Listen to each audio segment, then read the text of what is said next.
welcome to the next part of our launch stream.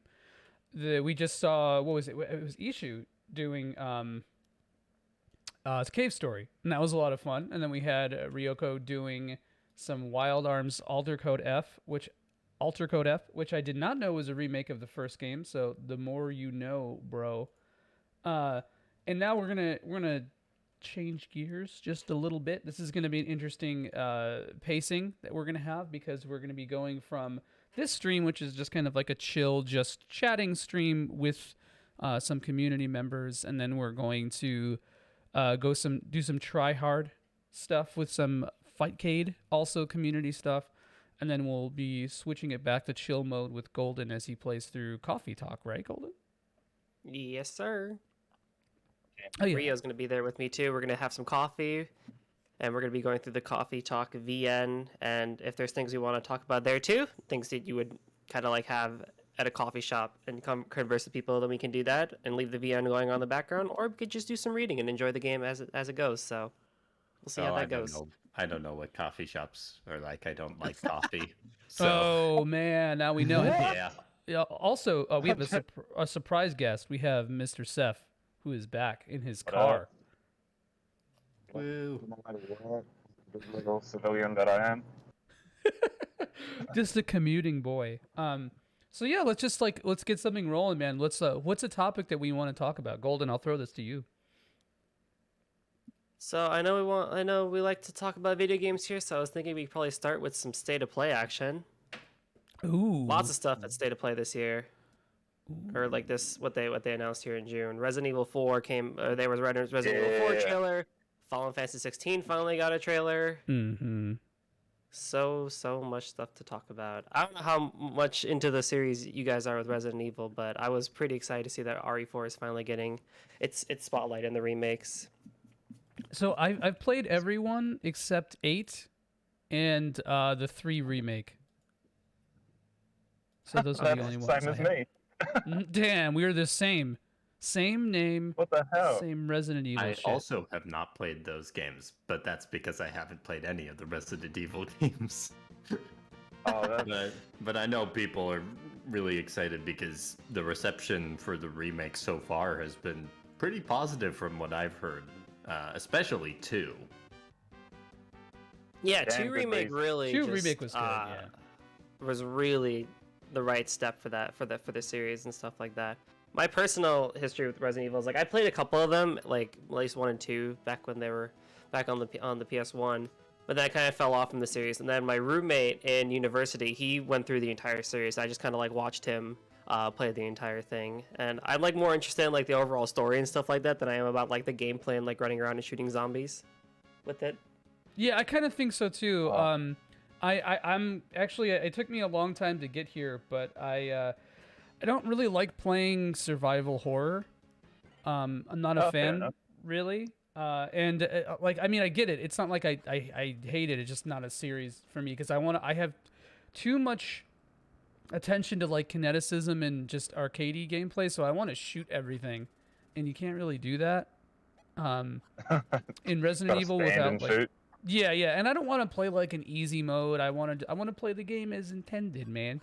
So, yeah, I struggle through Resident Evil, but I love the story and the vibe. So, and real quick, just so I guess I didn't really talk about it, but I'm playing Vegas Stakes here, which is like an adventure gambling game for the Super Nintendo. So it's like part of it's like RP almost because you choose like the people with whom you want to gamble. And then you go to these cool places and you throw down some money, baby. So we're gonna be what's our name? You know what? I think Rio needs to be we'll do Mr. Rio because that sounds badass. I'm okay with that. I'm okay with that. But yeah, I just also how's the audio? Everything sounding good? You guys sound crisp. I don't know about myself. I probably sound like a bag of dicks. Well, you know what? I gotta say, you sound pretty good for being on the phone in your car. I have to give you a lot of credit for that. But yeah, Resident Evil 4 remake. What do you think about Resident Evil 4, guys? Like, what's your opinion? Can I jump in quickly? Yeah, go. Yeah. So I used to be part of the GameFAQs community where we used to do all the challenges back when I was a teenager. And so, knife only run, like single bullet, obviously, and only finishing a game with handgun and doing Oh every my run. So God. I've actually I'm pretty confident in saying almost every kind of run in that game ever on all difficulties. So obviously I fucking love that game. It's, like I said, Shit. I would just dump hours in it, and it was my favorite game in the world up until I played Hollow Knight. And then I was combating with them being my favorite games for the better part of 2 years before I finally settled on Hollow Knight, just because of the way that I was choosing it over Resident Evil 4 to go back to and play, because I do yearly playthroughs of stuff like Castlevania Soten, Super Metroid, Resident Evil 4, and now Hollow Knight has been added into the equation. But I always played those 3 games yearly, and just to make sure I don't fall out of touch with them. And yeah, but for the last 2 years, I haven't had a chance to play any of them again, sadly. But yeah, Resident Evil 4 is just, it's for a kid going through obsessive compulsive compulsion disorder. It really, really helped because you're micromanaging the whole damn game, and because you can handle particular areas. There, like everything's a set stage, and it's just brilliant. And just the action is right. If you're not too comfortable with survival horror, it's the action outbalances the horror aspect, in my opinion. And then, you just got all the core gameplay elements that make, and they're done just so well. And I haven't really seen them be emulated as well in that particular genre. And so that's why I love it. I love it to death. Any other Yeah, that's all RE4 fans? Any RE4 fans in the house? I think it deserves all the praise that it gets. It genuinely is a really great Resident Evil game. It hits all the right notes. It hits that creepy factor, really placing it's really the second time you see Leon, like, because RE2 is a great game, but like if you're coming from RE2 and like the PS1, like you see now Leon in RE4, it's like, yeah, this is some really cool stuff. Yeah, the evolution, 100%. On top of the fact, it's the silly. It has so many silly, funny moments of that just are just a staple of Resident Evil. Like just Ashley just being an absolute menace, unless you tell her exactly where to go or place her in a trash can or something like that to just not get eaten by zombies. There's that classic line where I forgot what the villain's name is, but he's like, "I'll send my right hand to chase after you," and Leon's like, "Your right hand can come off?" Dude, so okay, first of all, y'all are absolutely like traumatizing John with these opinions, because John is a big Resident Evil 4 detractor, I would say. So he's writhing in his seat. Sorry, John. But I love Resident Evil 4, man. It's like I feel like it loses a lot of what made Resident Evil. But at the same time, yeah, sure. I think that like the gameplay is just so much more fun to me. I'm gonna bust with this, by the way. Oh no, ooh, you know what? Actually, stand. But yeah, so the gameplay is like really, really good for me, and I absolutely love that. So it wins that in my book, even though it loses a lot of the series' identity, I think. And I feel like it started a slippery slope for a lot of what would come after, right? But like in terms of, oh yeah, there's no winning that, huh? In terms of just like actual experience, I fucking love it. I love how campy it is. I love how silly it is. I hate the QTEs; those can die. But everything else about it absolutely slaps. I love the QTs. I very rarely hear someone say about a game, the quick time events were my favorite part. Just love them. Not the favorite. Yeah. It's definitely not a favorite thing by any means. So, but yeah. So awesome. Wait, so Rio, you said you didn't really play Resident Evil? Is that what you said? No, I have never played any of the Resident Evil games. The genre is just not one I've really explored. The closest I've come is I played The Last of Us, the first one, and that is the only even somewhat horror game, not that I'd classify it as horror, that I've ever played, but it does sound like one of the things that attracted me to The Last of Us, which was the storyline, might be a strong thing for Resident Evil as well. It's just I don't really find my place in horror media in general, and so when it comes to the game genre, I haven't taken the plunge, as it were. What about it that's is fair. sort of off-putting for you? Exactly. Let's try to analyze. Anxiety. I think at least partially is it's just I'm not exposed to it. My family and friends, it's just not something that a lot of them do, and so I don't really have the opportunity for someone to really hype it up for me. And partially because I think in the past, when I was younger, I did see some movies of that type, and I didn't care for them. Not the actual Resident Evil movies. Yeah, no, I figured it was just like horror movies in general. Yeah, because Yeah. that'd be a sadness. Fuck me. Yeah. Interesting. So, what would you guys suggest to him, like, to get into Resident Evil? Like, how do we get this man into a survival horror game? What do we do? Turn the game on. Survival horror. That's Like, is the whole genre? Just the Or series just in Resident general. Evil? I would say, yeah, if you're gonna go with the series, I think RE2 Remake is like the best place to start. Or No, if you- because then it'll end up like Assassin's Creed. If you started on Assassin's Creed Brotherhood then and played Assassin's Creed 1, and you're like, what the fuck did I just do to myself? Like, that's because that's what I did. I started with Assassin's Creed Brotherhood, and I was like, this game's fucking great. I'm going to play the first one. And then I played the first one, and because I was a achievement whore back in the day, I had to finish it, and I hated myself for that. I thought that was the worst transition to a regression in the history of gaming. So yeah, I feel like if you play RE2 and then go to RE4, you'll hate yourself.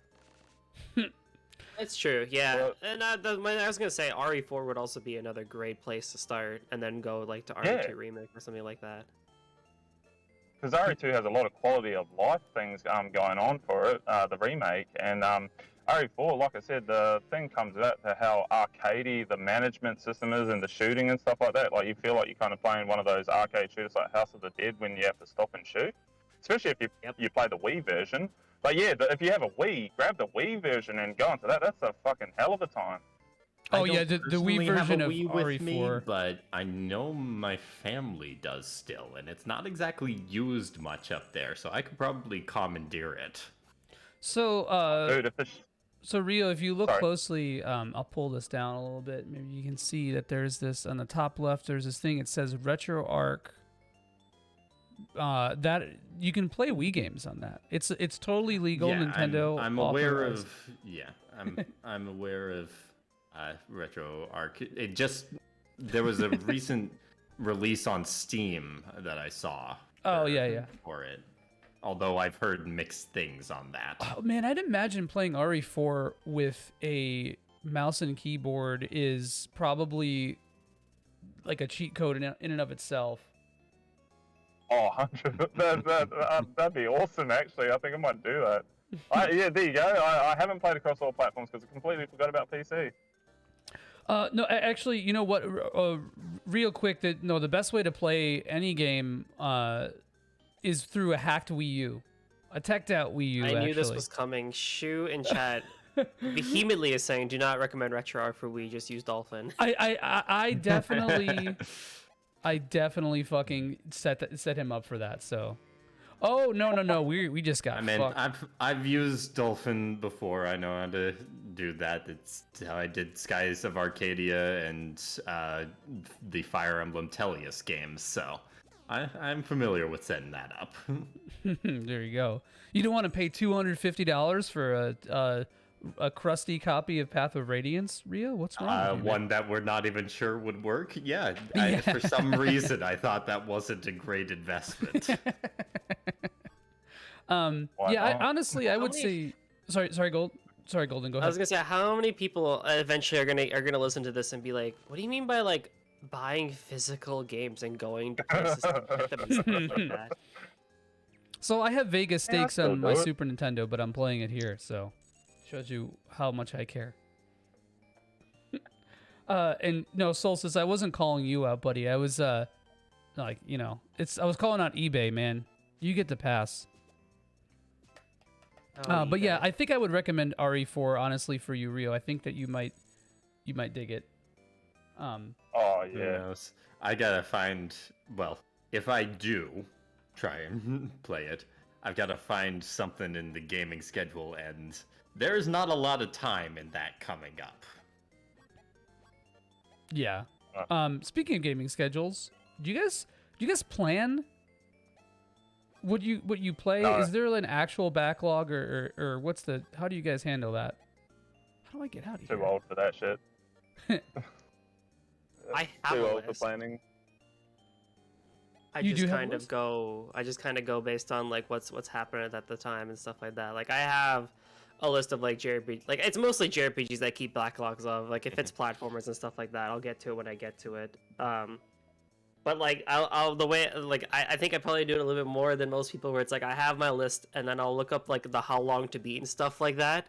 And then Yeah. I'm like, do I want to go for the 40-hour story or the 60-hour story? Or do I want to go a bit different and try Strangers of Paradise and, do some Yes, weird, that's what you wanna do do. Final Fantasy Souls and stuff like that? That's what you want to do.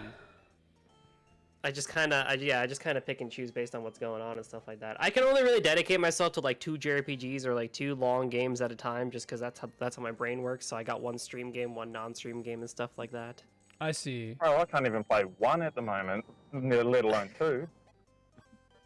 Holy- I can't really do 2 games at once usually, but I do kind of have to plan things out, especially for my content on YouTube.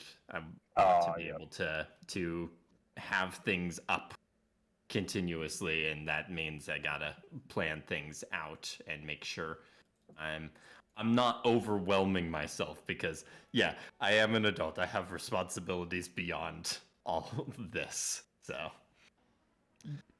True. I try to like make what do you call it? By the way, I'm playing the best game of all time. Mega Man Soccer, is this inspired by the World Cup qualifier today? Oh This- yes. Mm-hmm. God, I haven't played this game in like 15 years, so let's see how this goes. Wait, hold on. Are my control? Hold on, I might need to set my controls something different. But what was I gonna say? Yeah.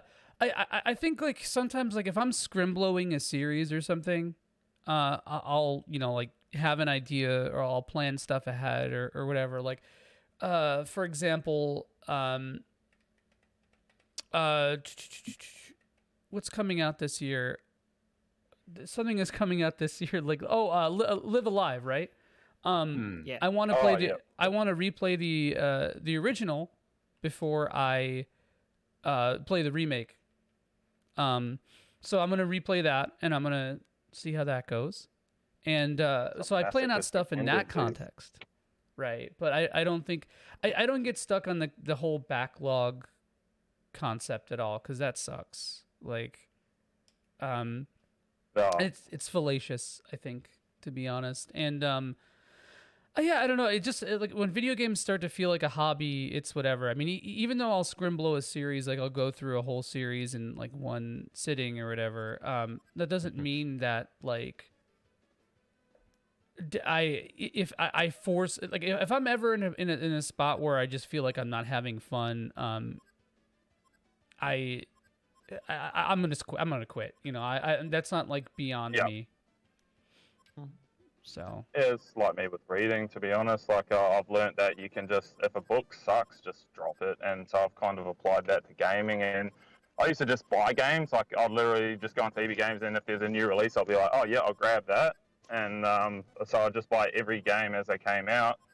And then I'd never play them. And Belinda would get the shits, and she'd be like, why do you just buy games? You're not even playing them. You played that one game for like 6 weeks now. And I was just like, oh, because I might play it. And then now I've got a 13-year-old son that justifies all those purchases.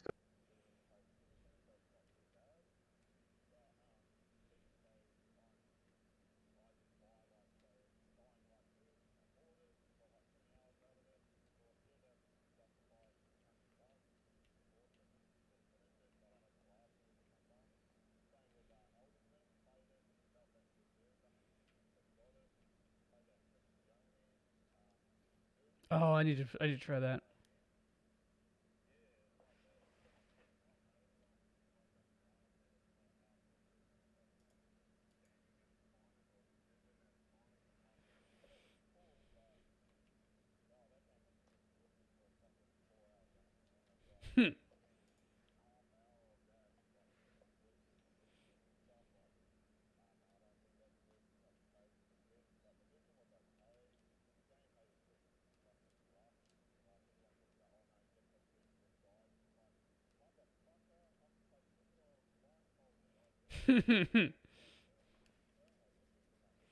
Yeah, it's mechanical. Yeah, yeah, yeah.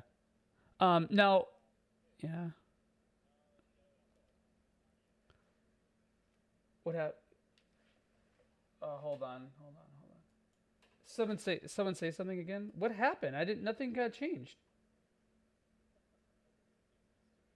Wait, what the hell?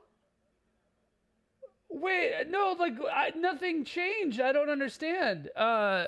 Is it Mega Man Soccer? Did that do that? Hold on, 1 second. Um, bro, what? All right, 1 sec, guys. Sorry, literally nothing changed. I was not pressing a fucking thing. Um. Oh boy, jeez, you love to see it. Oh my god. Hold tight, folks. Oh man.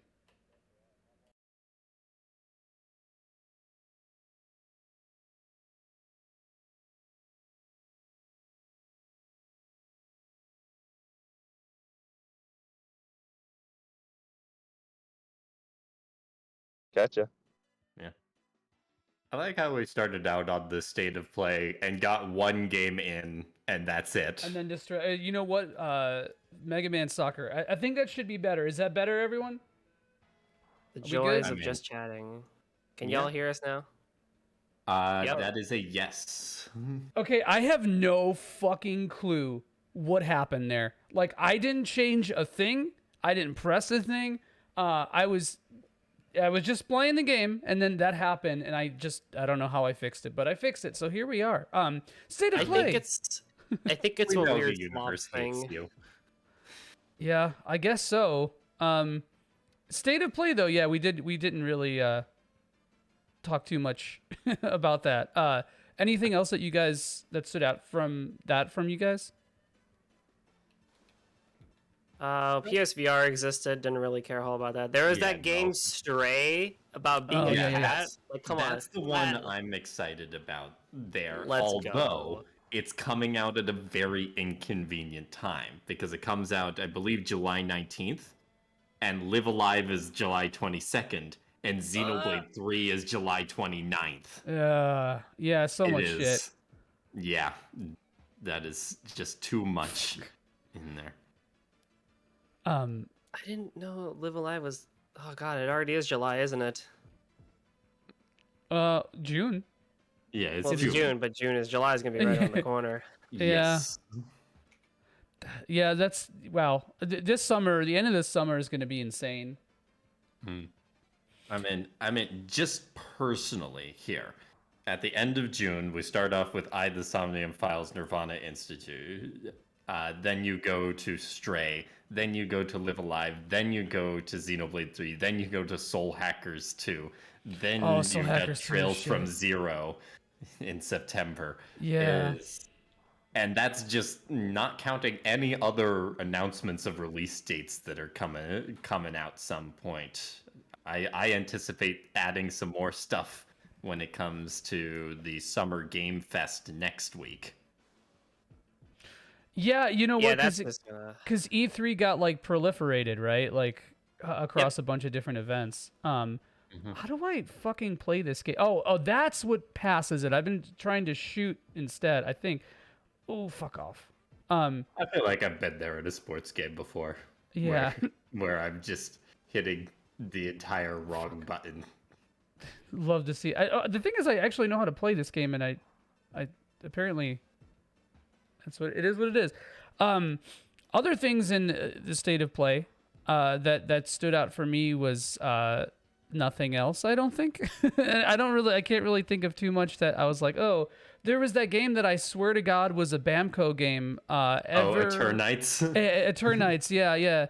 And then like I don't know, because it's supposed to be like a dating sim, right? Oh, Yeah, I saw the comment from the developer. It's inspired by his playthroughs through Persona and is a JRPG dating sim, pretty much. Mainly, I just see screenshots of the hold R2 to hold hands part of the trailer. yeah, I didn't like that part of the trailer. I am so excited for that. I found it really funny because when the developer came out and said that's inspired by Persona, I immediately thought like, oh my god, all the Kotaku journalists can finally be vindicated. They now could that be they can have a right, title yeah. that says Persona-inspired game finally doing thingy, and they won't get flack for it and whatnot. I'm really I don't know. excited. We will still go back with that. I think they said that East 9 had some Persona. Yes, they did. Yeah, I mean, I Elements. understand it. Like the whole Monstrum thing is kind of, I get it. Like I get it, but it's not like it. But I also heard think it get compared was to a Spider-Man, bro. So Yeah, I think that was more appropriate. yeah, than Persona. Oh, but for speaking sure. of, Spider-Man is coming to PC. To PC, That was yeah, on that's there. that's cool. So like, all right, here's an aside, but I think it's an interesting topic. What do you guys think? And maybe it's a loaded topic. What do you guys think about exclusivity, console exclusives in particular?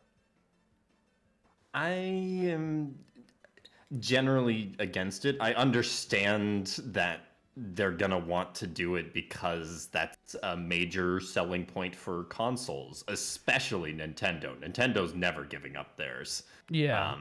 But I think Sony and Microsoft are doing a good thing and a financially sound thing by expanding to PC and in Microsoft's case also Switch.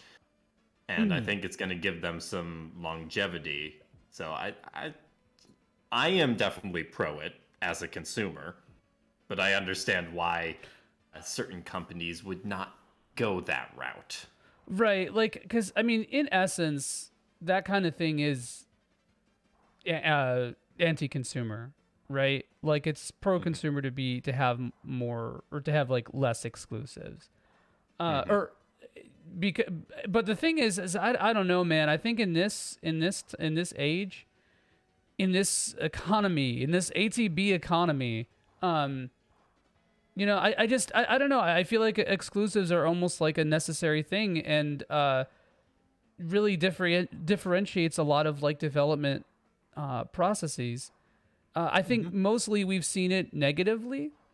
I mean, and people always like to bring up that like famous Sega and Nintendo example, like, oh yeah, like a competition's healthy or whatever. But like, imagine in a perfect world if there was no like bullshit about that, right? Like, in a way, Sonic only exists because of competition to Mario, but Mario also only exists because the market was dying, right? Like, because it was like the last ditch effort to sort of grab the market and so on. So like, I don't know. I don't know if there's like a really good answer to that question, but it's something I think about a lot. But at the same time, with knowing my own beliefs, you know, late stage capitalism, fuck it. Yeah, I'm good with that statement. But Golden, what are your thoughts? Before we continue, Hiko's requesting that Joey moves the chat box a tiny bit down. The chat box. Oh, is it? Oh, how'd that happen? What? So I also I'm against it. I don't think in today's day and age, especially ever since like the PlayStation 3 era onwards, you don't need to do console exclusivity. Like especially with more and more gaming companies moving towards open engines like Unreal Engine 4 and now 5, Unity and stuff like that. The tools are there to to see, not seamlessly, but to essentially make it so that you can make an Xbox game and you can transfer it over to PlayStation. It takes a little bit of extra money, it takes a little bit of extra time and stuff like that, but it's not something that should not be considered. And it's one of those things where it's like, yeah, competition in the forms of capitalism that we all so love and hate is healthy.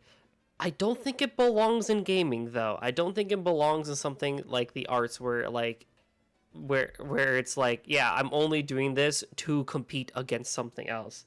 I think that's a very like not that I feel like that stunts creativity a bit for people when when they're told like, yeah, I need, I need to create, I have this brand new IP idea, I have this brand new story idea, I have this brand new game idea, and your company is like, no, you can't do that because we need to create the next, Spyro game to make sure we're still relevant and stuff like that. Or we need to create the new Crash Bandicoot game so that Gears for Breakfast doesn't come out with Hat in Time 2 and blow us out of the water or something like that. Yeah. Okay. So there's two things here that I want to parse, and one is, I do think that's like a, God, I fucking feel like I'm being a capitalist apologist here. I swear I'm not, but I do think that definition of like competition is a little rigid as it applies to games. I mean, even in arts competition, think of cinema. A lot of cinema wouldn't exist. World cinema as it is, like it's maybe not competitive in like a fighting game sense, right? But it's competitive like in a in an ideal way. I think in some ways, like a lot of studios, like especially in Europe, like smaller countries in Europe, whose middle classes were still developing or trying to stabilize, and didn't have that like the same level of like studio power and artistic like economics. I don't know, man. I feel like competition is actually pretty good for stuff. I mean, not always, of course not. Like, again, in an ideal world, like we make art because we want to, and not because of competition. But like, it's something you can't avoid, right? Like you would never. I think that there's like an inherently human competitive drive to sort of be inspired. Like inspiration in general, I feel like comes from that,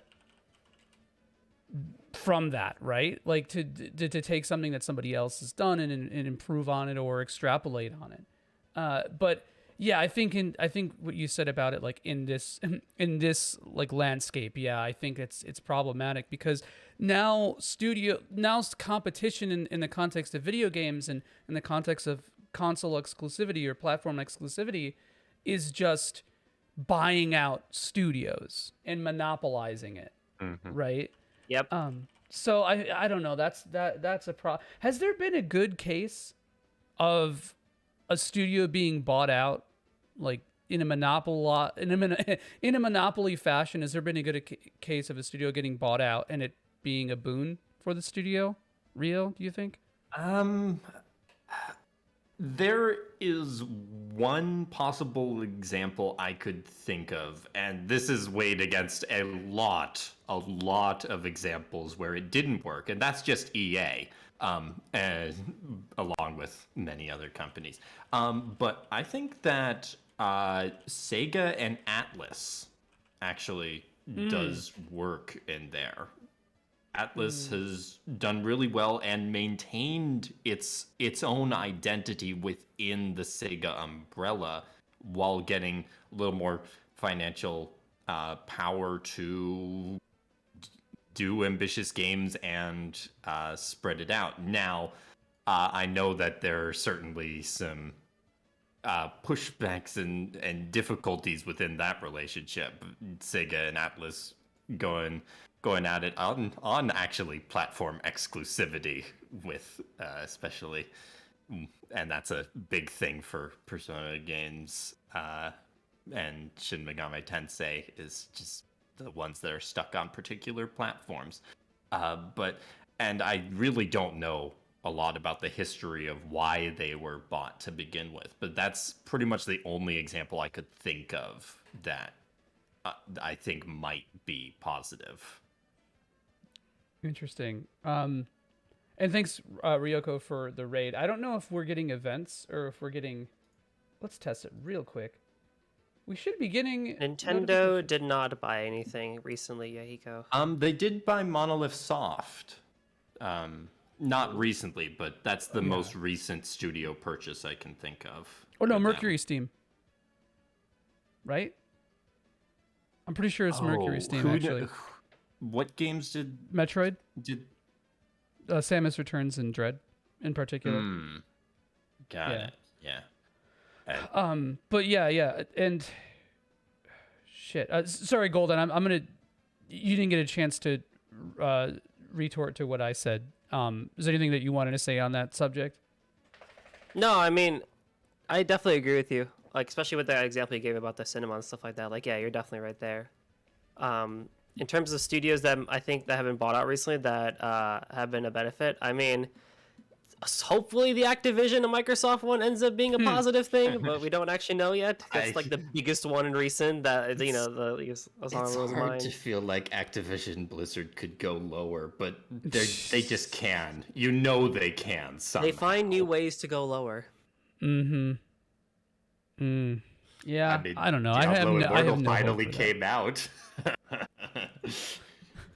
I have no hope for that being any good for each party. I mean, it's like it's a colon cleanse. And speaking of a colon cleanse, I just so you all know that this is titled Just Chatting, but it's really just a just shitting stream. I've been in the bathroom half of this day because I have a colonoscopy tomorrow, so my whole day has been prepping for that. So like you have to fast. Oh and my goodness. you take these laxatives. It's a lot of fun.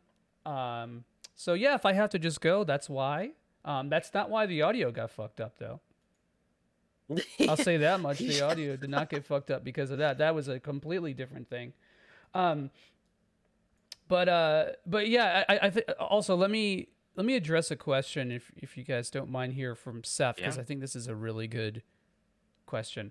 What's a game from recent memory where the originality has outweighed a trend? And I have to say Sifu. Because I mean I played very little of Sifu, don't get me wrong. I'm not trying to say that I'm a Sifu man. I forgot how to play this, by the way. But yeah, so like it it's very different than a lot of what is happening with modern games, right? Like I think the only trend it really capitalizes on is like I guess the difficulty thing that like people attribute to Dark Souls or whatever, you know, and I don't know, I just think it's like it almost feels anachronistic in a lot of ways, and I think any game that does that like automatically wins my heart because I'm just a boomer, man. I like the old school shit, dude. I'm just like a retro gamer, you know what I'm saying? What about for you guys? Any good examples of that? Have recently broken the mold. Or just like took a trend and did it really well, you know, or even not. I think because I feel like that's almost original in its own sense. Come on, I know you guys got one. I'm slowly looking through my Steam really library and my game library. Yeah, I'm really struggling to think on that. So I might just talk about the game that I finished yesterday, which would be Spiritfarer. Oh, you finished it? Yes. Oh, dude, Spiritfarer is so good. Yeah, it's a really good game, and it takes elements from a lot of different games that I have seen trends for. You've got the relaxing farming and all the other things you can do, collecting that. But also some of those more emotional games. I don't know what you would classify them as a genre, but like emotional walkers or emotional platformers in there, and blending those two together, and even just talking about the afterlife and death, which I think is a topic that games have been exploring more recently. In various different ways. I mean, you're not going to be comparing Hades to Spiritfarer, even though they're both about the afterlife in some way. It's funny because Ishu said Hades. His example was Hades. Just a funny little coinkydink. I mean, Hades is a really good game and worked on the roguelite trend in the best way possible. And yeah, I, so I really enjoyed Spiritfarer, and I think that it did a lot of the elements really well that it took from various other games, and yeah, Yeah, I don't. I think the word that you were looking for is emo games. Um, I'm kidding, but Oh, but oh, is that yeah, the that's now the Earthbound term. likes? Yeah. The emo likes. Yeah. Emo or search emo or something. I don't know. Um, and holy shit, this game is insanely hard. I remember playing this as a kid. It's Pocky and Rocky 2, by the way. Um, but Didn't that get a recent modern port, or just the am I first thinking one. of It's something coming out else? soon. Mm. Coming out soon. So, uh, yeah, Spiritfarer was really good. It's Golden. Did you play Spiritfarer? No, but it is on my ever growing list of things to play. Yeah. Dude, I think you'd like that game a lot. That game emotionally divested me. And There emotionally were some invested too me. real moments, personally, on Ye- that. Yeah. um, oh, you can just You have my turbo. Damn. attention. But yeah, so it's like, dude, okay, so one thing about Spiritfarer that I don't hear too many people talk about too much is that it's like, it's one of the more interesting uses or applications, rather, of the Metroidvania formula or the search action formula, which I will never, or Castleroid formula. Right, Rio? Because, like, how would you Yeah, describe the progression in that game?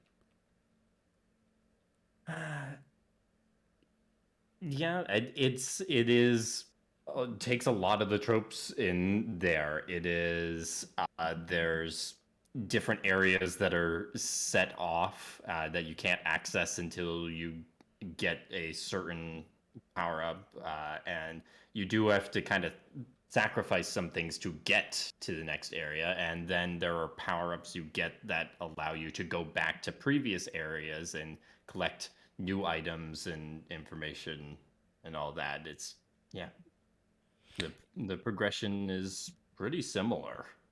Right, and like so like you move around the world in like a Wind Waker fashion, where you're kind of like weighing all like your economics and your resources versus like the tasks that you have to do.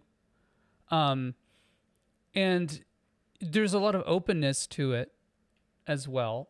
And I think that like the way that the game opens up with the things that you progress or with the abilities or whatever that you get from progressing is really interesting, and like the pace of the story is sort of like up to you because you get to sort of choose um which characters you give away, and that's not really a spoiler. It's like kind of, that's part of the marketing for the The game, is that premise, like, yeah. yeah, you gotta bring people back. Oh, that sucks. I got hit. You gotta bring people back to where, basically to the beyond, right? And so like it's The kind of like up to Everdoor. you to choose. Yeah, the Everdoor. Um, it's up to you to choose like who you bring, even though there's a kind of set pattern. But it's really interesting. It's more rigid early on, and Mm-hmm. then you get more choice with the later ones on, yeah, who stays or goes. But I think that like the progression's expressive. It's expressive of the player, right? Because like for example, one of the characters that you can let go of pretty early, if you let her go, she unlocks stuff for you that like helps you progress further and more quickly. But I couldn't get rid of that character because feelings, right? Um, and so like I think that's really interesting. I mean, granted, that aspect is very common in games. It's why glamour in Final Fantasy 14 is so important to people in the community. But like in a game like that, I think it's just super expressive, and like in Metroidvanias, so it's like, are Metroidvanias a trend? Yeah, I would say a little bit, sure. Um, but I think that its take on that formula was super original. So I'm bringing this back to Seth's question. So yeah, Golden, play Spiritfarer. There's a lot of cool dialogue. I think you'd have a lot of fun with. It's way more low key than Crosscode 2. Also, Yes, it has a absolutely. co-op function.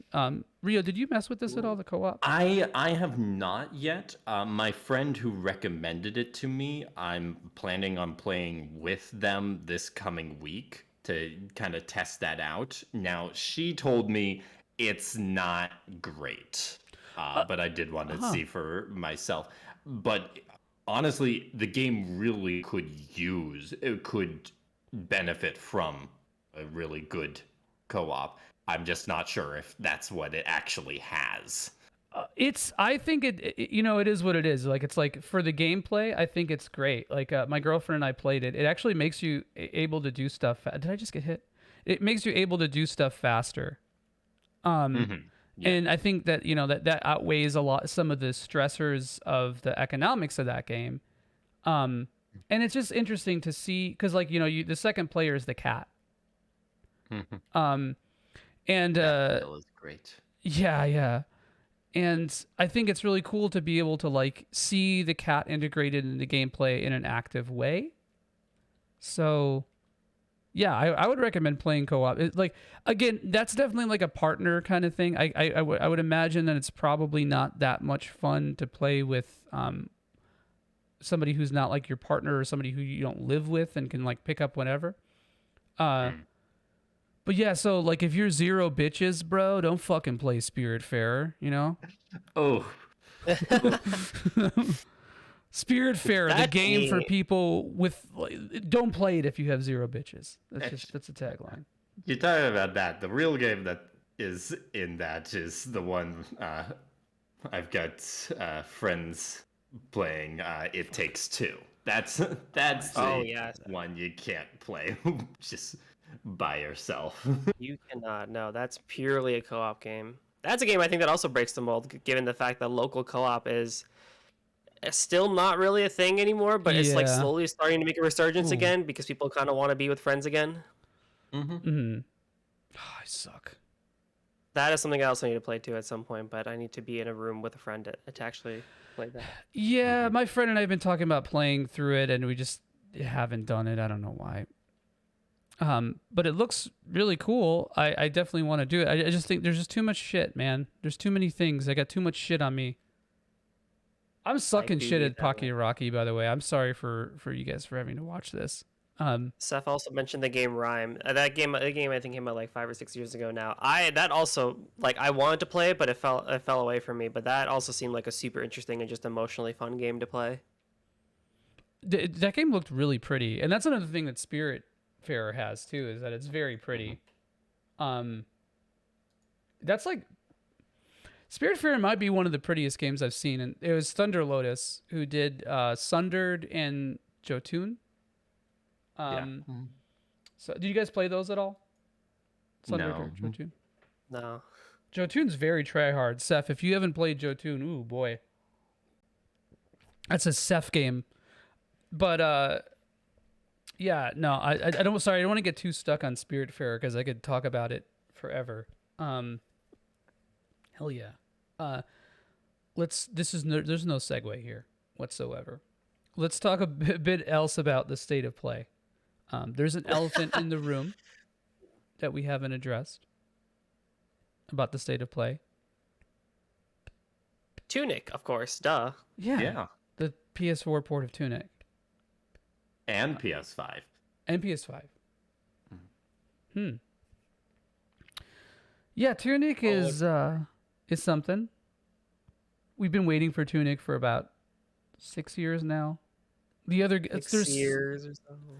there's some games in the Tunic series that are a little bit divisive, you can say. No. Yeah. A lot of There was spin-offs. also this game, Final Fantasy 16, that showed up too. Yeah, I never heard of that. That's for weebs, dude. Final Fantasy 16. That game had me. Speaking of things that are emotionally arresting, that trailer had me feeling something, man. And I know Rio's a big fan of the series, played every game to completion multiple times. I am a failure of a JRPG fan because I have never played a Final Fantasy game. At least last time I was on a podcast with you, I hadn't played Dragon Quest either, but I at least played one of those since then. You played But 11, yeah, right? I played 11, yeah. Hell yeah. I want to touch on that for a second. That's interesting. Golden, how do you feel about that? What, not having played Final Fantasy as a JRPG fan? Yeah, and speaking of which, yeah, you guys carry that torch for a second. I'll be right back. That's so interesting to hear because I feel like somebody like Final Fantasy is such a gateway to so many people for JRPGs, that or Tales. Yeah. So I'm very curious to know like what was your gateway actually? I know we're gonna segue off into a different question, but like what was your gateway Yeah. actually then into my into gateway my gateway to JRPGs, and I had a kind of strange gaming whole thing because I was very limited in what games I could play when I was a kid. My parents were not very open to games in general. And so the ones that we were able to convince them to allow us to get were things like Civilization, ones that Oh. could be learning on top of playing. So definitely loved Civilization. Still love that series. But I did play some Pokemon when I was in high school when I first discovered emulators on the computer. But what really got me into JRPGs was Fire Emblem Awakening. Oh yes. When I got my 3DS, that is the first non-Mario or Pokemon game I got for it, and I fell in love with Awakening, and I loved the genre. And so from there, I started looking into JRPGs that had a similar one. I kept going through Fire Emblem, but the next one I kind of hit on was Valkyria Chronicles after that. So still in the strategy kind of genre. And from there, I started branching out into non-strategy ones. Trails was not long after that, and Tales came in soon after. And I never touched on Final Fantasy. I think partially because the most recent games at that point were Final Fantasy 14, which was in a strange spot, and I'm not a big, massive multiplayer online person. And Final Fantasy 15, which I mean, it didn't have as divisive a reaction as some of like 13, but it still was. Yeah, I'm sure you know better than me what the community was like on that, but nothing that Oh. was coming out for the Final Fantasy or Dragon Quest series at that time was really of interest to me. And so I just kept going with the ones that I knew I was interested in. I kept going with Fire Emblem, I kept going with Trails, all that. Yeah. Opinion about people Interest- that don't support your channel because they only want drama, online gambling, and fake beef.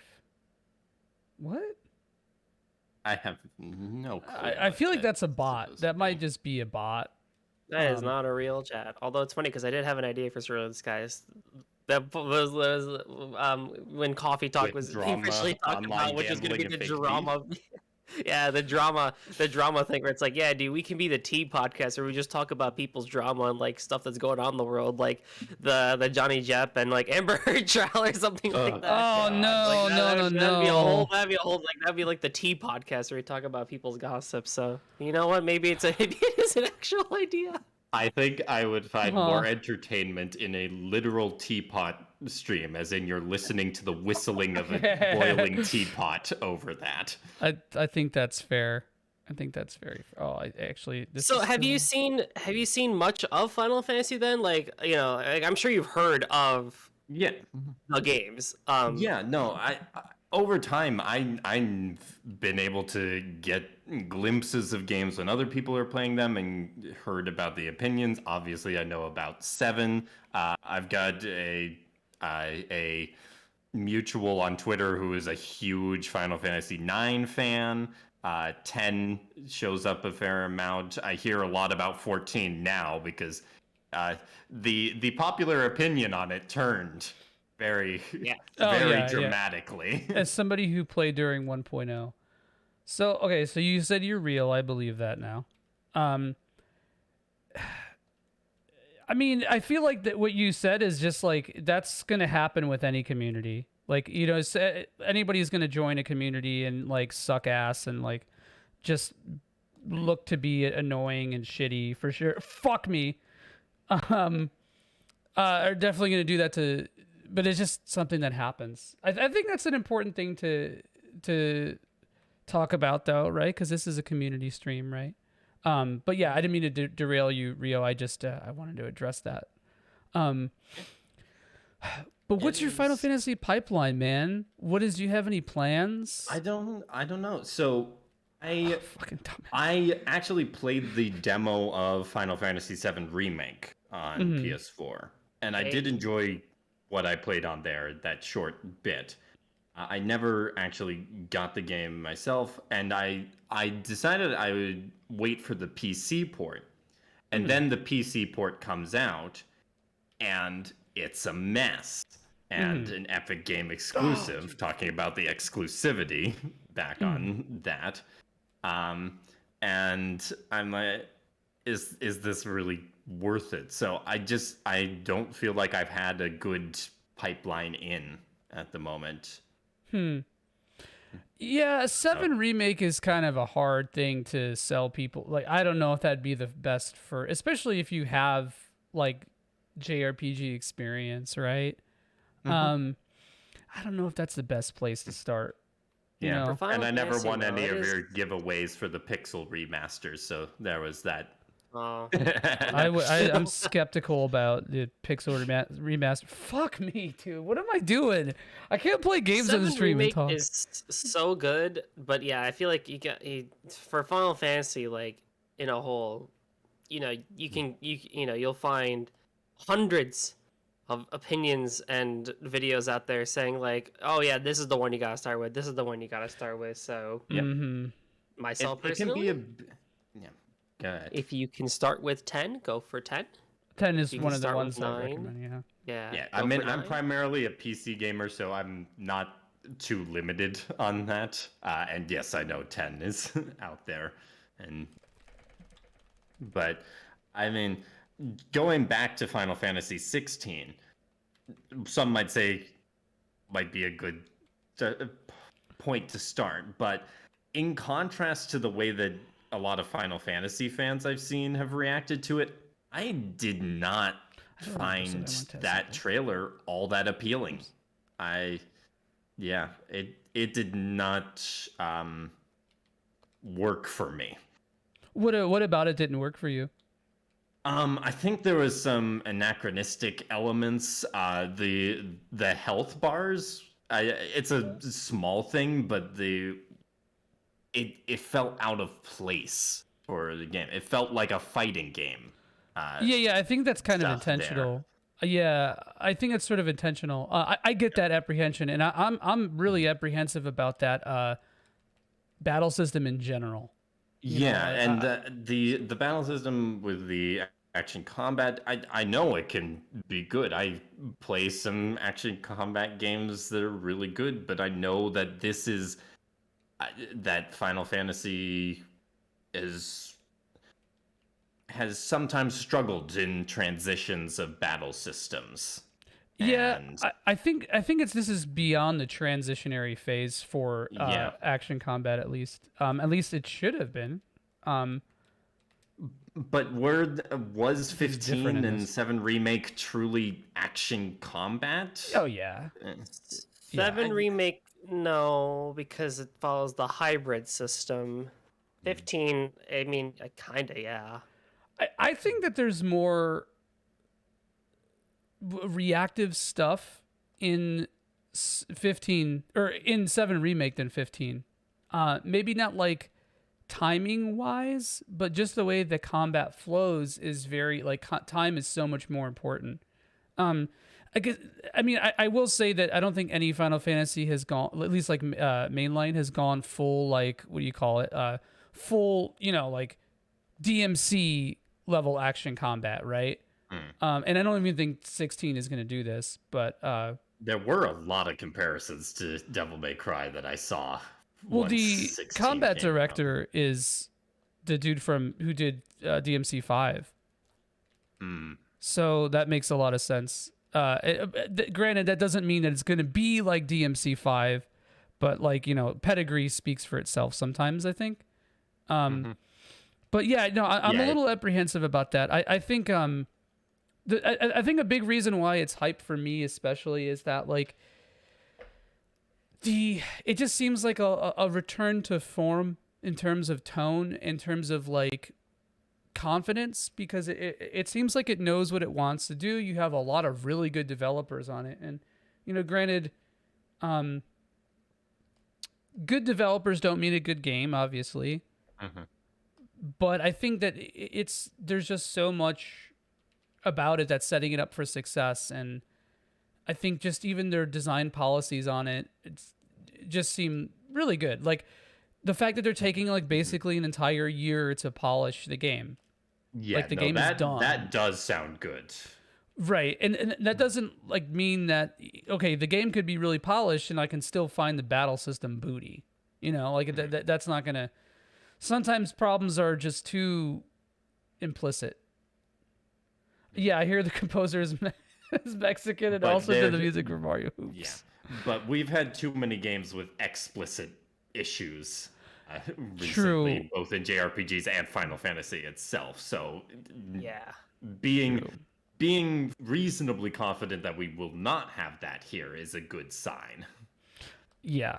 And I think that I think that the fact that there is a lot of confidence behind not only the developers but like the general fan reactions. I mean, I have seen a lot of divisive thoughts about the battle system also. I know I'm not alone in that. You're not the only person who's brought up the anachronistic elements, but like I do want to say that it's Final Fantasy, man. Final Fantasy's thing has always been kind of sort of anachronistic, mixing high future stuff with past stuff, or past stuff with like future stuff with just like, or the inverse of that, right? And I'll have to FF9 take is a your really word good on that, example. because a lot of this is stuff that, because Final Fantasy did it in my gaming past, doesn't feel anachronistic to me because it's already been done. Right, exactly. So it's like, yeah, it's like you've played the things that were influenced by it, but not the progenitor, right? Yeah. But I do want to reiterate something. I don't think your not having played Final Fantasy is as big of a deal as I think a lot of people would make it seem. I kind of was just playing off of it for the bit, right? It's a cool little discussion. No, I get it in there. And I've never encountered a person online or in person who's gone, oh, you haven't played Final Fantasy, then your opinion on JRPGs is invalid or anything. I'm actually like surprised that. you never saw that. Hasn't happened to you, to be honest. I guess That's it's just the surprising. community I have on my channel and all that's made it that way. But yeah. It's a good community then, man. Hell yeah. I think definitely as time goes on, if this conversation were happening back in like 2004, yeah, definitely there'd be people being like, "You have never played Final Fantasy?" Like, I what? think people would. I would find that impressive that someone Yeah. could play enough JRPGs, that there were enough localized in English for you to play in 2004 that aren't Final Fantasy for you to become a fan Yeah. on that. Well, But it's I'll do another kind of sort of trite cinema example. Like, you don't need to have seen Citizen Kane to understand cinematography. It'll put it into or modern cinematography.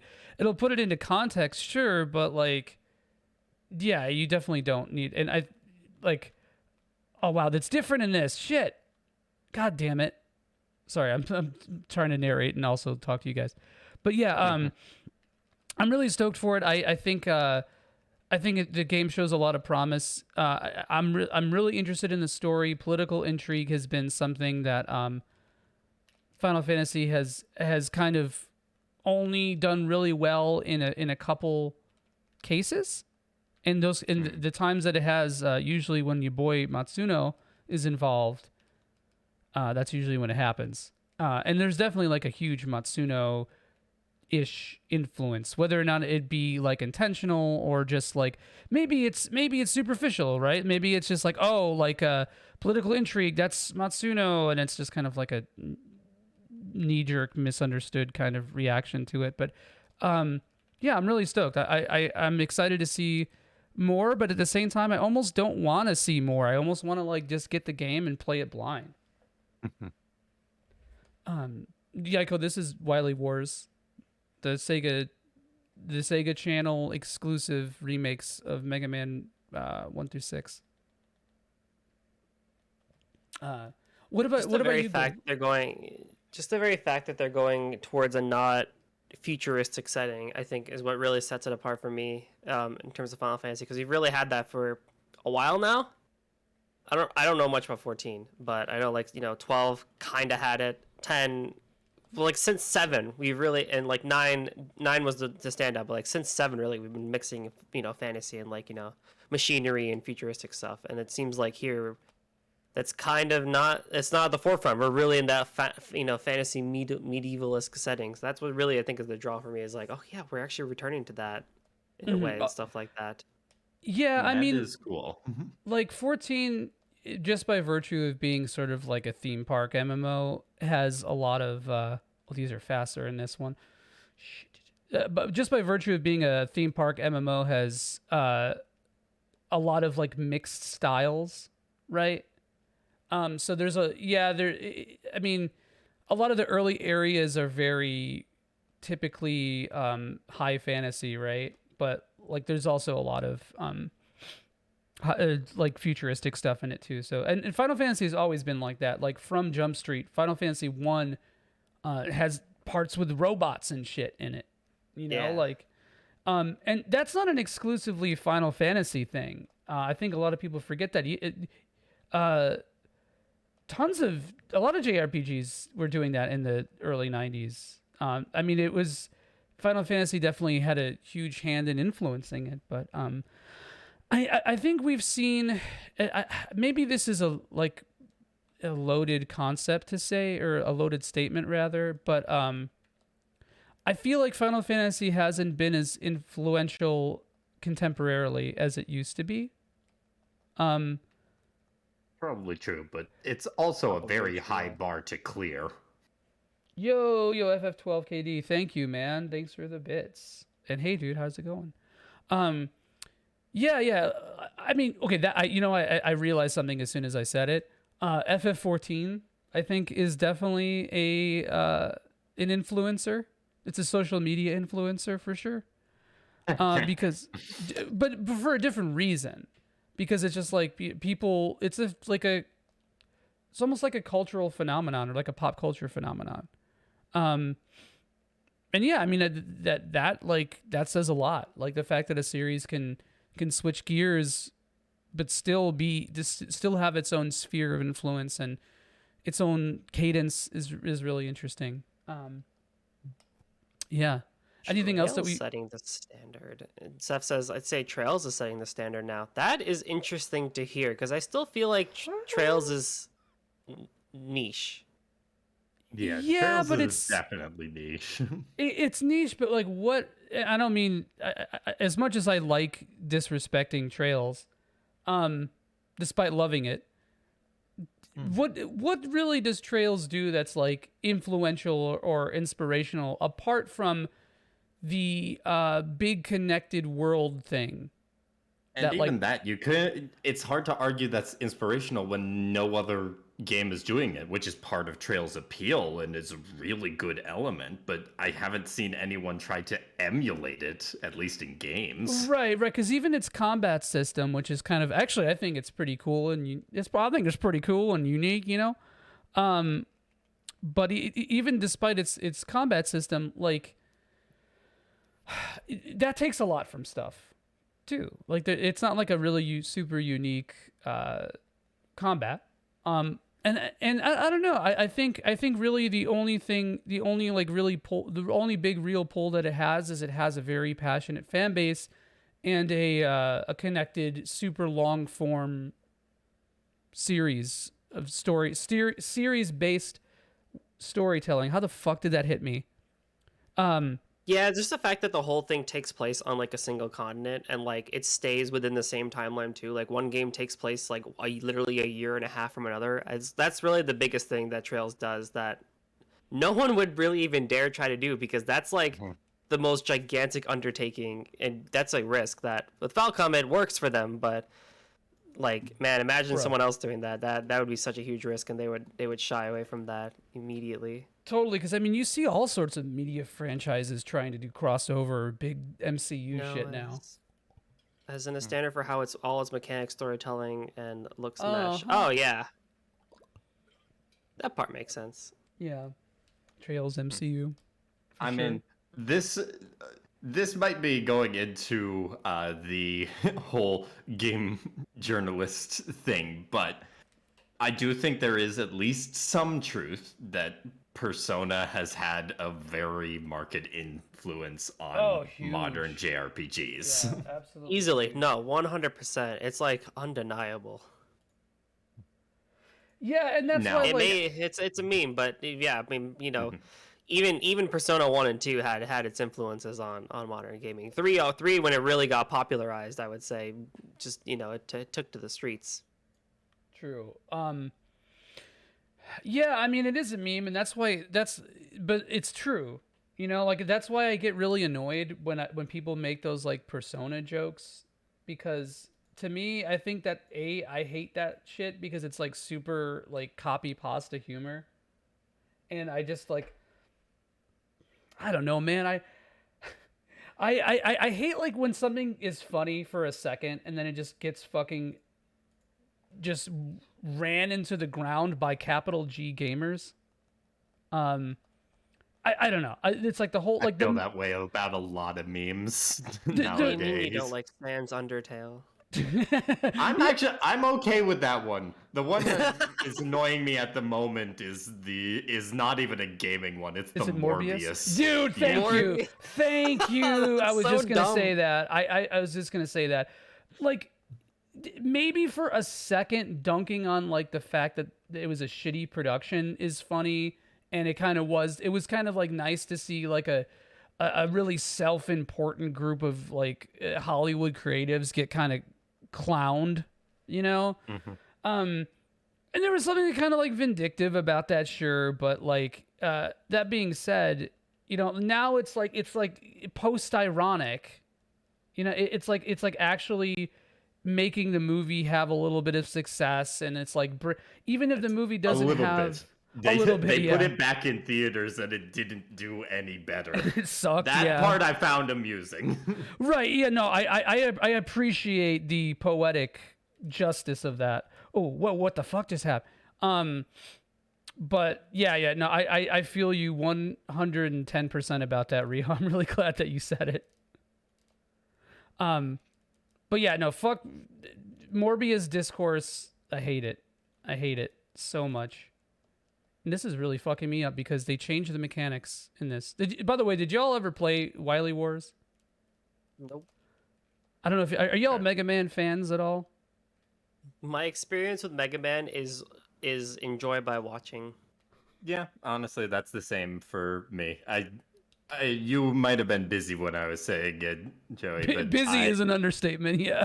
Yeah, but I was pretty limited in what I could play as a child, and that was when Mega Man was at its biggest, and so I completely missed out on it. Yeah, that was the same for me too. I think it was one My of the whole first gaming thing was always interesting. Like the way it worked was it was like generally if you wanted something you had like if you wanted a game you had to do well in school in my household. So like if I got like, you know, like a really good report card, my mom would be like, okay, yeah, we can go to the game store Ours I was Game Crazy wish. before there was a game. It used to be called Game Crazy. That was like a local store before Mhm. GameStop took over the entire monopoly of gaming stores and stuff like that. But you could go there and like it wouldn't matter what it was. Like you could get like that one game. So like that's pretty much how I've been able to stick up with Kingdom Hearts, despite it being on like every other console ever. Was just because it was like, well, if I wanted to play it, I would have to do well. So like that was basically like, okay, if I want to play Cage, like that's gonna come out on Game Boy, I gotta do well here. Oh crap, it's on PS2. Yeah, PSP. Damn. Golden Honestly, getting that's- his report card back. It's Kingdom Hearts time. Legit, kid you not. When 358 over 2 days came out, like I was just like I was sitting there doing homework and I saw the trailer come up on TV. I was like, they made another one, and I rushed to my dad's laptop. I look up like the Portal site that they had. I'm like, oh my god, like I have to have this. I'm like, Mom, can I have this? She's like, you know the rules. I'm like, dang. All right, so 2 months from now the game comes out. 4 months from now is when the report card comes out. I got this. you're doing so you're also doing math in your head. So I like that Yep. a lot. This was the origin of your gaming planning schedule. You know, honestly, pretty much. Damn. And so yeah, that's You know why it's what, like Golden? I did not also. You know Yeah. what, Golden? I'm sorry, man. For saying anything about it, you deserve to have a backlog. You know, you get the B card. You can use the B word. It's fine. It's your word to use. Go for it.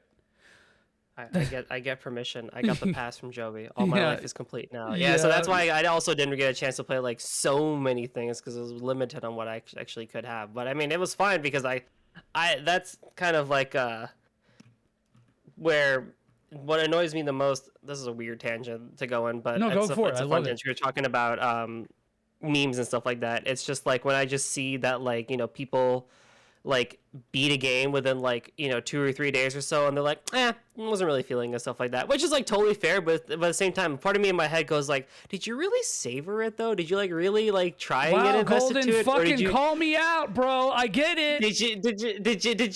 did you complete it for the sake of completion, to be part of the discourse? You know? So I have never once I will defend myself here, even though you're not talking about me explicitly. I think, okay, let me tell you why I'm exempt from this criticism. In this essay, I will. But okay, so I've played games for so long now that like that kind of stuff, like I kind of just like understand the grammar of the games, right? Like it's definitely a lot easier for me than I think most people. And a thing that comes with that is like knowing how. Oh, that's gonna kill me. Oh no, it's not. This game's your pushback is really generous.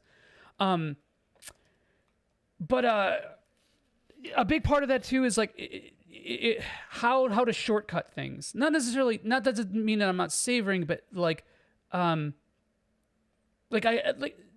RPG, for example, right? Like a big thing that people do is they always grind to stay ahead of the curve, right? And for me, it's like I never really grind unless like I have some time to kill or like there's some kind of like real world thing that's like, oh, I only have 10 minutes. Like, oh, I just took my what do you call it? My colonoscopy prep thing, so I know I'm going to be shitting, so I'm only going to be grinding this for like 10 minutes. I'm able to like kind of go through games quickly like that, or it's like I've played enough turn-based games where if I played an older turn-based game, then I kind of have a really good idea of what kind of shit's broken in it. So that definitely shortcuts a lot of that for me. And that part totally makes sense. Like that comes like, it's like you've literally like worked on a car for like 600 hours. You're gonna know how to work a car if someone were to come to you with a new car. Exactly. And it's like I think a really good example of this is Sonic, because I'm playing through the Sonic games now, and I played through all the Genesis ones and stuff like that back in the day. But like I find I either fucking completely destroy Sonic games or I get fucked by them relentlessly. You know, like there's no middle ground at all. And like I feel like a lot of people's experience with those Genesis games are going to be a lot more rough because they're not as used to 2D action platformers or blah blah blah. But I will say I'll in this phantom argument against me that I've created that you're positing Golden. I will say that I don't think I've ever really, apart from wanting to play Lunar Dragon Song, I don't think there's really a whole lot of games that I've played just for completion's sake, just for media literacy, or at least that I finished. I've played a lot of games for like just for the bit or for, just to see what it's like. But I'm never like, I never look at it like it's something to consume just to consume it, because that sucks, right? But Golden, That's the hope. yeah, that's the hope, right? I mean, I'm not saying I'm like completely, I'm completely savoring every bit of artistic merit and like taking my No, time with yeah. everything. No, because that's insane.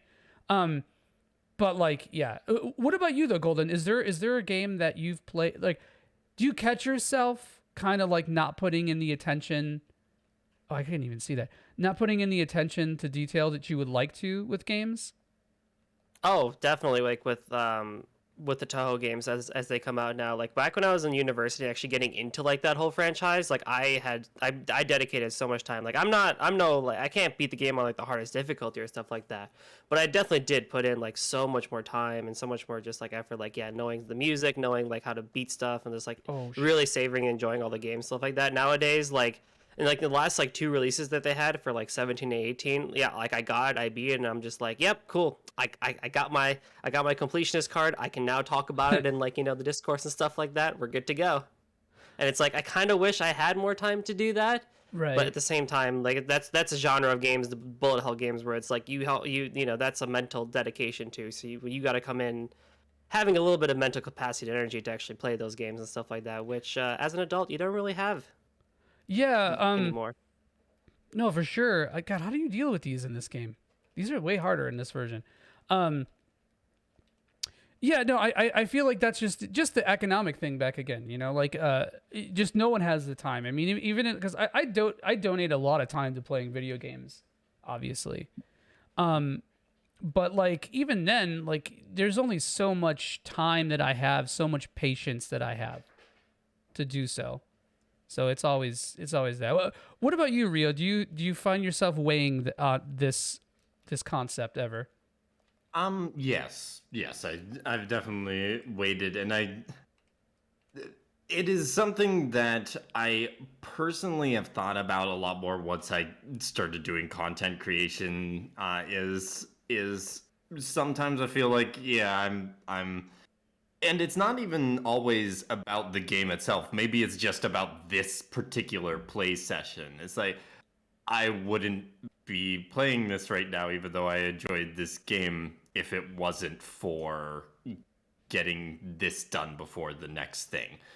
I do try and limit that, and I've never felt real burnout, but I am starting to take steps to just make sure that I really am enjoying them and choosing to not play ones that I am not enjoying in there. I had my first did not finish game in a long time with Danganronpa V3. But yeah, I don't have a particular solution to it, but it is something that I've thought about and will probably continue thinking about into the future. But so long as I find something that works for me, I think I'm good. See, yeah, you so could far, do that first try. It's good. Interesting. Wait, Golden, what about you, man? Because you also stream a lot. Did you ever find yourself just going through the motions, man, and just forcing yourself to finish something? For stream, I guess specifically for stream. Is that a spoiler, actually?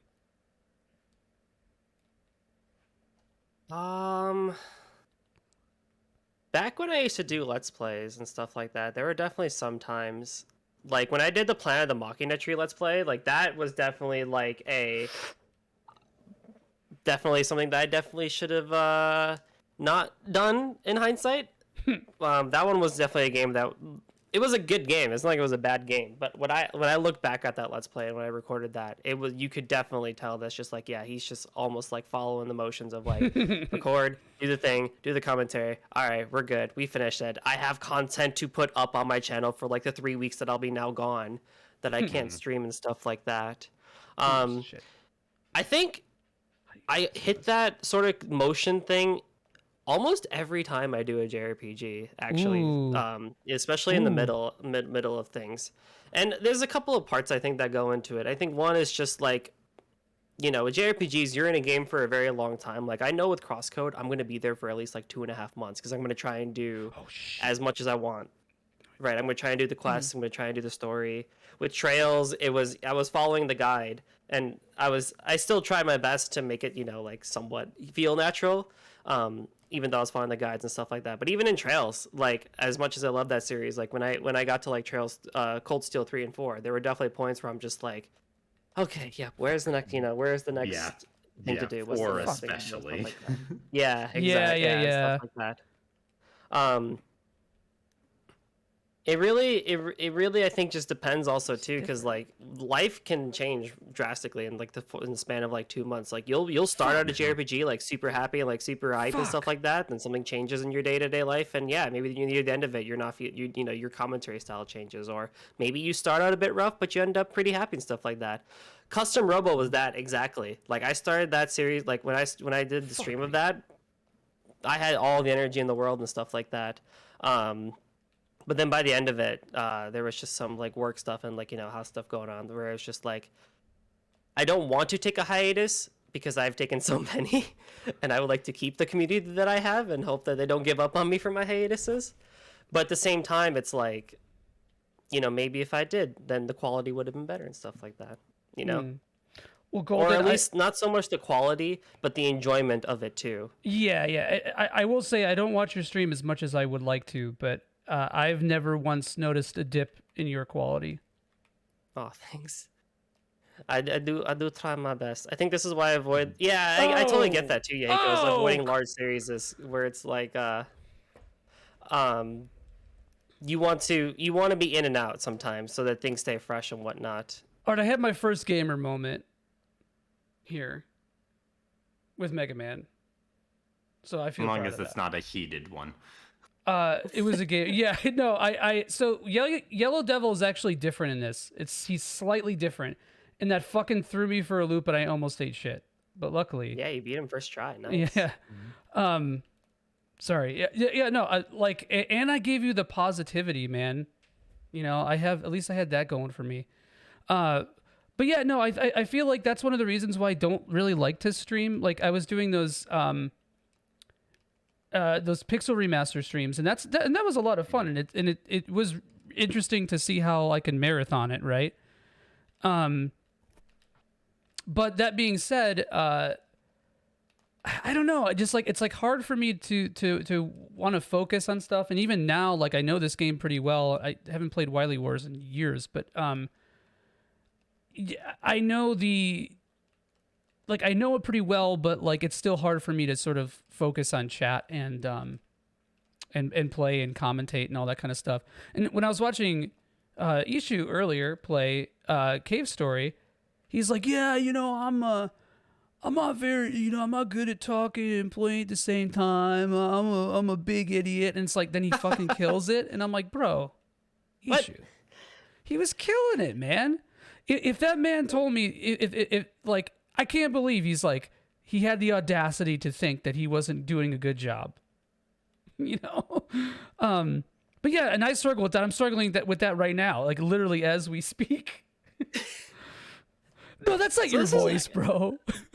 This brings up a question for Rio, actually, because Rio, you don't stream. You predominantly do YouTube and stuff like that. So do you ever find yourself kind of like in some of the stuff that we've mentioned, but like with just content creation in general? I mean, somewhat, but there's definitely, because I do get to set my own pace. So long as I feel like I'm getting something up, I think part of the reason why it's attractive to me and streaming is a little intimidating is because of the expectations that would come of it and all that. And I did do a Let's Play, and that was a different thing. I did have those times where I was like, okay, I need to sit down and record this. even though Oh, shit. I might not be really feeling it at the moment. And that is still the only Let's Play I've done on the channel. I really enjoyed it, but yeah, I think there's some elements and some elements of difference. I don't think I have anything profound to say on this. No, I think that's really interesting though. It's like it's just a different experience, you know. Like it's easy to be like, oh, content creation, blah blah blah blah blah blah. But like it really is like it varies insanely, like more than I think people realize. Like going from curated stuff to like having to think in the moment is very difficult. And I think that, you know, I'm glad we're on this subject. I love how all our tangents have done such a good job of coming full circle, and it's in their own way. But like that's one of the things that like I had in mind for this community is that, like, you know, like let's keep it chill, let's keep it like low key, you know, not just in like a like, bro, I just like smoked this joint and then took a bunch of colonoscopy prep stuff. Like, I mean it like in a in a ton of different ways. Like Seth, for example, this is something that I feel like you have natural talent for, my guy. You're really good at keeping color commentary and doing all that kind of stuff. And I think this is like having this opportunity. Won that. Yeah, I know. I was sweating. I started talking with my hands and then started sucking, in case you didn't notice. But if you gesticulate, you fucking die in Mega Man. But like, yeah, I think I'm glad that this is like a cool. Fuck me. This is a cool thing for some people. I really want this to like give people confidence to do stuff that, like, you know, it's only really hard mechanically. And to, you know, just like give a good place to hang out and chat and like roast each other and make fun of Yahiko's Wii U. You know, that's really all that we're here for, if you think about it. But yeah, anything else that you guys wanted to chat about real quick before we wrap this up? That was all of the state of play stuff. So we did come full circle and we got through the entire thing. True. To We be did fair, not talk about the Horizon VR game here. Oh, yeah. that thing. PlayStation VR. You know, here a quick thing on VR. I'm glad the direction it's going in. I still feel like we're like 5 years too early for just average consumer use. But hey, you know what? When it's actually like not going to give people headaches and nausea every 5 seconds, I'm all for it. I'm genuinely all for it. Yeah. I hate VR shit. I hate VR. Can't stand it. I don't really. I think it's only been really affecting for me in Resident Evil 7. Well, this is easier in this version. I think it's only been really affecting in Resident Evil 7 and Star Trek Bridge Crew, and the rest I can just take or leave. But part of that is just my eyes, you know? Yeah. So. Oh, God, the way you throw stuff is so different in this version. That sucks. Fuck. Could I clutch this too? I don't know, man. Let's see. Woo-wee. Can I do it? I need a channel the strength, the gamer strength. Ooh, okay, all right. Yeah, so if we hit all the things, we are doing a Fightcade stream in just a minute here. Unfortunately, I don't get a chance to finish this game. But, yeah, we're doing a Fightcade stream in just a minute here. If you guys want to hang out, please stay here. Stay in the chat. Just wait a little bit. If you do not have Fightcade set up, it only takes about 5 minutes. And if you go to our Discord, which Yahiko was kind enough to link, right? Yeah, there it is. Hey, all right. You can join the Fighters channel and get an idea of how to set it up. So, would love to see you guys there. It's going to be a lot of fun. We're gonna press buttons and win, right? Is that what we do, guys? Yeah, boy. I mean, you know that I'm gonna have to sign off, but I'll be back with Golden later. Yeah, and that's excellent. Another full circle segue. Yeah, we're gonna be doing another Coffee Talk stream or not another, but another chill stream with Coffee Talk coming up. I think in a couple hours too. I think it's at 9 p.m. Eastern. 9:30. 9:30. Yeah. Yeah. So we'll see you guys there for that. It's going to be a lot of fun. I'll drink some decaf with y'all because that's the only thing I can consume right now. And to make Golden happy, I don't consume coffee just to consume it. So check it off my list. It's one of my. I love that hot take that I have. Or I don't know if it's a hot take, It's but not a that just hot take take, in general. It's fun to. It's almost fun to bring out because it causes like phantom arguments because then people will be like, "That's not me." But is it? It is. Yeah, you start. You gaslight. You make people gaslight themselves, bro. Damn, this toxic boy. I swear.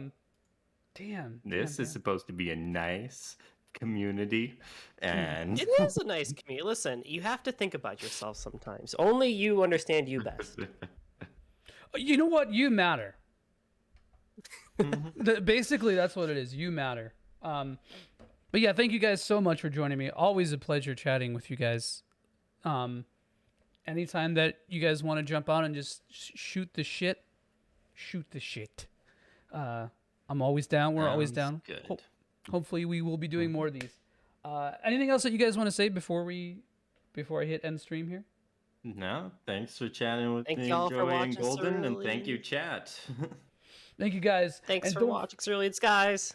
Yeah, and don't forget, you absolutely, positively